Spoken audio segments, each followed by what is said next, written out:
Viral fever and monsoon. There is a correlation between the same.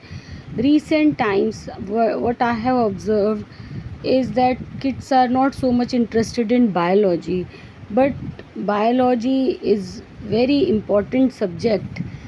So if you have interest in the same, you should go ahead with the same.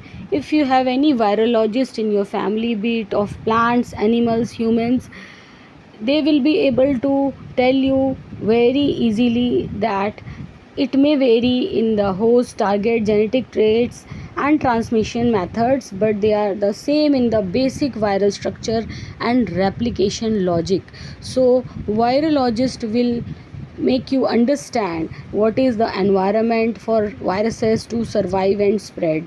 So in this humid environment, it becomes like for them viruses to survive and spread very easy. Indoor crowding is also there due to rain, which again increases person to person transmission. Fluctuating weather, hot and cold, kids often take the fridge water, refrigerated water and ice creams and all to keep the warm temperature because of humidity away. So this again contribute to the same.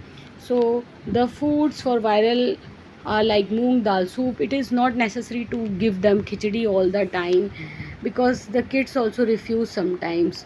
So moong dal soup, curd should be not outside. Make it at home, set it at home and do not refrigerate it, keep it outside. Coconut water, banana also, seeing to it whether the cuff is not there, you can give. Steamed vegetables, pomegranate, papaya, whatever fruits your kids like, give them. Tulsi ginger kadha or in the form of tulsi ginger tea also can be given. Oats porridge if they like, dalia can be given sometimes. Vegetable soups can be given. For more tips, stay connected. Thank you for watching.